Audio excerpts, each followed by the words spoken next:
மறைந்த தேமுதிக தலைவரும் நடிகருமான கேப்டன் விஜயகாந்த் நினைவிடத்தில் பிரபல யூடியூபர் டிடிஎஃப் வாசன் அஞ்சலி செலுத்தினார்.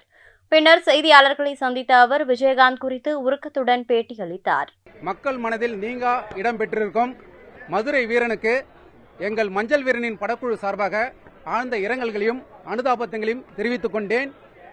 திரு விஜயகாந்த் ஐயா அவர்கள் மிகுந்த ஆளுமை மிக்கவர்.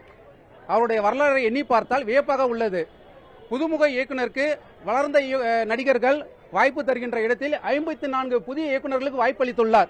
இது ஒரு மிகப்பெரிய ஆளுமைத்தன்மை, மிக மிக அனலைசிங் கெப்பாசிட்டி உள்ள மனிதர் திரு விஜயகாந்த் ஐயா. அவருடைய மறைவு மிகுந்த வருத்தத்தை அளிக்கிறது. அன்னாருக்கு இனிய ஆழ்ந்த இரங்கல்களை மஞ்சள் வீரன் படக்குழு சார்பாக தெரிவித்துக் கொள்கின்றேன். நன்றிகள். ஐயா ரொம்ப தங்கமான மனுஷர். அவரோட ஃபோட்டோ அந்த சிரிச்ச முகத்தோட பார்க்கும்போதே அவ்வளோ ஒரு வருத்தமாக இருந்துச்சு.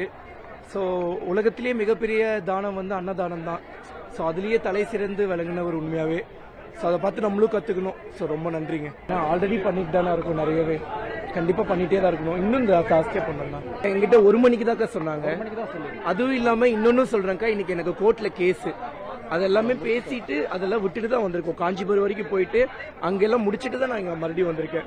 எனக்கு 1 மணி தான் சொன்னாங்க. உங்ககிட்ட யாருக்கா 11 மணிக்கு சொன்னது? அதுதான் 11 மணி யார் சொன்னாங்க உங்ககிட்ட?